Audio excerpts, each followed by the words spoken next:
Hi, welcome back to Digital Defense. I'm your host, Jordan Robertson, broadcasting to you live from Bloomberg News Washington, D.C. Bureau. This is our weekly cybersecurity show where we talk about the latest and greatest hacks as well as tips and tricks for securing your digital life. This week, I want to talk to you about a story that we broke this week for Bloomberg Business Week. As always, we encourage highly comments. This is an audience-driven show, so we're broadcasting to you live on Facebook, on Periscope, Bloomberg.com, and the terminal. So wherever you're watching, please feel free, if you have any questions, to leave them in the comment section, and we'll be watching those forums, and we'll try to take as many questions as we can. So I'm just going to jump right into it. This week, we broke via Bloomberg Business Week a story about Kaspersky Lab. Kaspersky Lab is a company many of you have heard of. This was the really fun graphic we had prepared for the story. Kaspersky Lab is a major antivirus security company. They are based in Moscow. They power antivirus engines that protect as many as 400 million people worldwide. That's not why we're talking about Kaspersky Lab, though. We're talking about the company because they have come under increased scrutiny from the U.S. government for the company's ties to the Russian government. And our story explored one aspect of that, which was the company's founder, Eugene Kaspersky. Despite years of denials that he has ever worked with or has any connections to the Russian government, Bloomberg Business Week was able to obtain a number of internal emails from 2009 showing a secret technology development partnership with the FSB, which is Russia's central intelligence agency. And again, this story is important, I think, for a couple of reasons. Not just because as a corporation, this company is coming under increased scrutiny by the U.S. government, but also as it relates to this show, I think there's some really important lessons we can all learn and discuss that I think it's important to discuss about what exactly is the risk of antivirus software. The subject may sound a little paradoxical. Isn't antivirus software supposed to protect you from hackers? It is.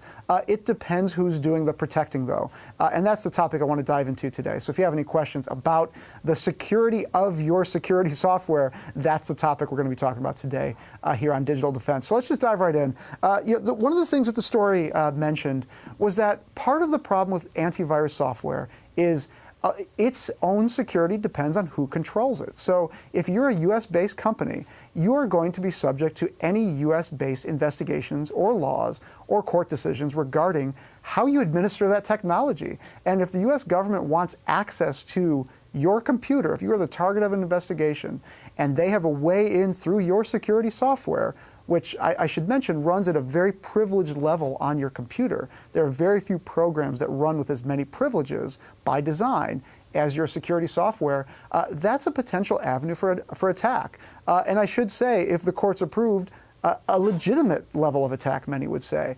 So the problem that we run into when it comes to things like Kaspersky Lab, or conversely, U.S. tech companies, as we saw with the Edward Snowden revelations, if your home government, your home country government decides that it needs a backdoor in your technology to serve some sort of national security interest, government has ways of doing that, either overtly or covertly.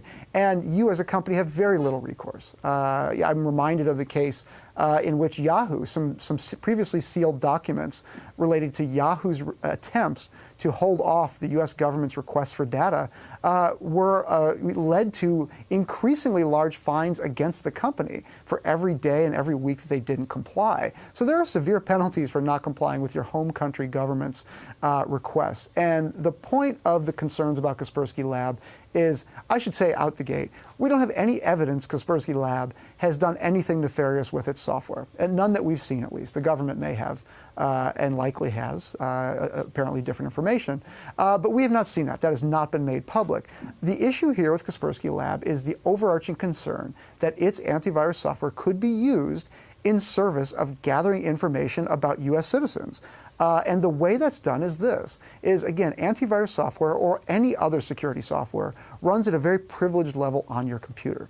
What does that mean? That means you've given it permission by design to scan your files and scan your computer for malware. You want it to do this, To do that, it has to have basic privileges that go beyond the normal app that you would download. If the garden variety app like Uber or something else asked you for the permissions that your security software needs, you would never click yes. But this is why we have this stuff.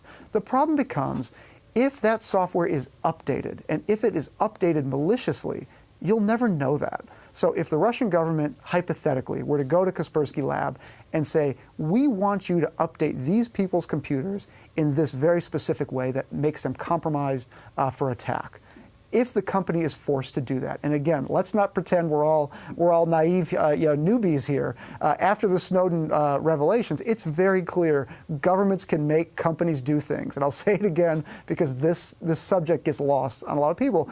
Governments can make companies do essentially whatever they want, especially if they have a court order. So if this software were to be updated maliciously in the eyes of the victim, antivirus software, security software can gather essentially any information it wants on your computer. That's not to say that you should fear security software. There are legitimate reasons for this software to have these permissions. What I will say, however, and I get this question a lot, does that mean I shouldn't use security software? Absolutely not. And another question I get is, should I not use antivirus software? It's kind of a legacy technology. It will not catch the most advanced attacks. And my response, again, is absolutely not. Like, don't cut yourself off from these great security technologies that the industry has afforded us. If you're concerned about Russian spying, perhaps Kaspersky Lab is not the choice for you. However, if you're concerned about U.S. spying, perhaps U.S.-based companies' technology is not the choice for you as well. So we're getting some questions here. Thanks for those. Again, we welcome any and all questions, so any of them that you have, please feel free. If I have a Mac, should I still load an antivirus engine? It's an interesting question because Macs in general get infected less, and there are two reasons for that. One is they're less frequently targeted by hackers. The universe of Windows machines, and this is well known at this point, is just bigger, is bigger exponentially than the number of people who use Macs. So hackers tend to write their malware to target Windows machines. That being said, Apple computers also have certain security protections that Windows computers don't. But all that being said, I think we're in a new era at this point. It used to be pretty good advice. Apple itself gave this advice famously. Apple computers don't need security software. I think that advice it has been thrown out the window.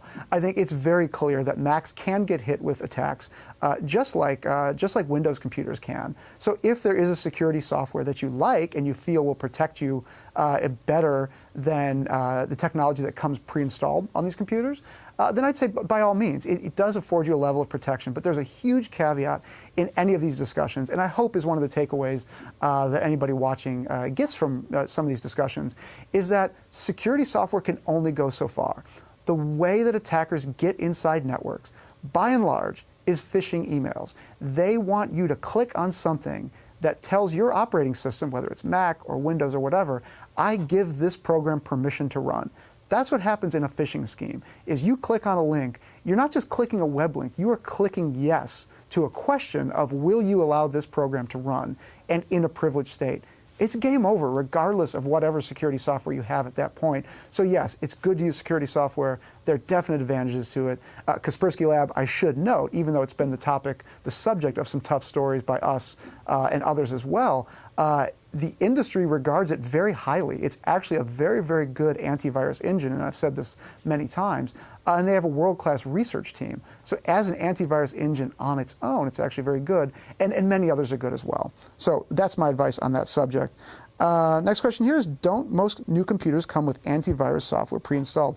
The answer is yes. If you go buy a computer, especially from retail, chances are your computer is already going to come preloaded with some version of antivirus software. These are very lucrative deals for the security software industry.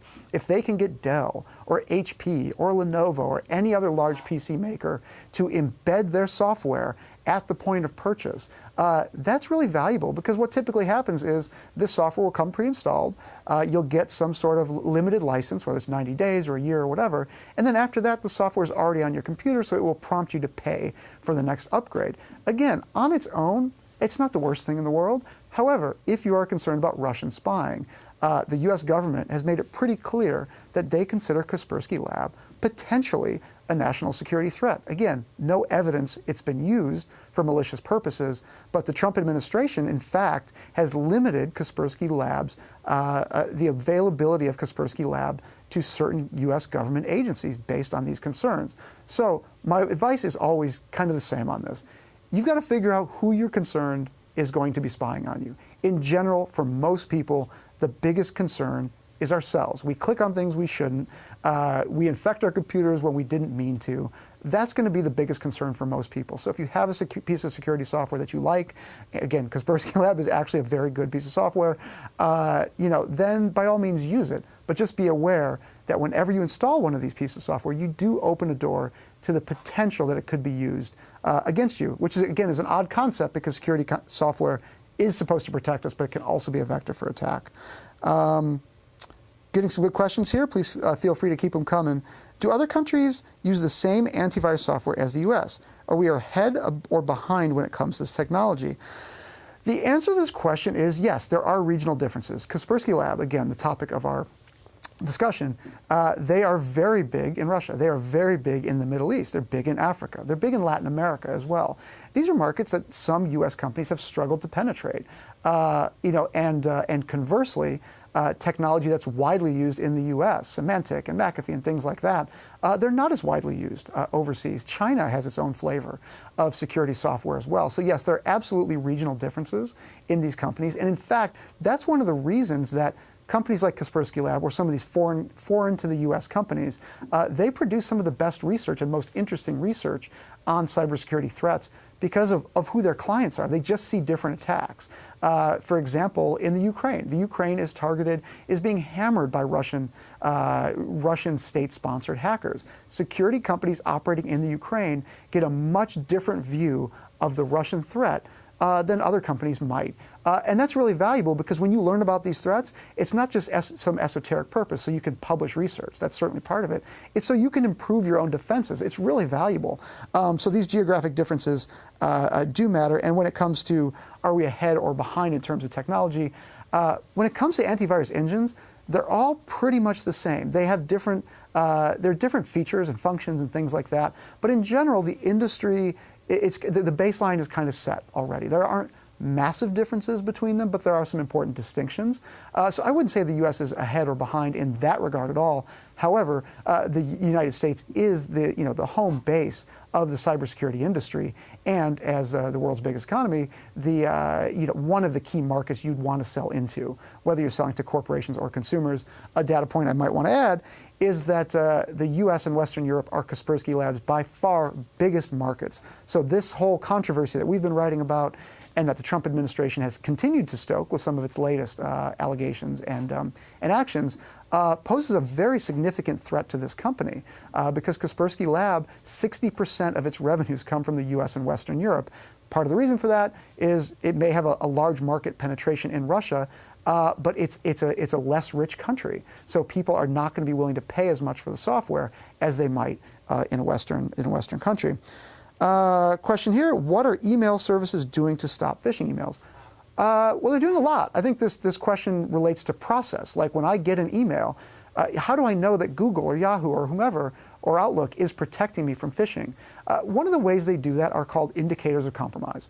And what that means is anytime there's a large-scale attack, security companies and the internet providers and email providers, they all get together and share what are called indicators of compromise. So, and a lot of times they'll do that through government bodies such as DHS, Homeland Security here in the U.S.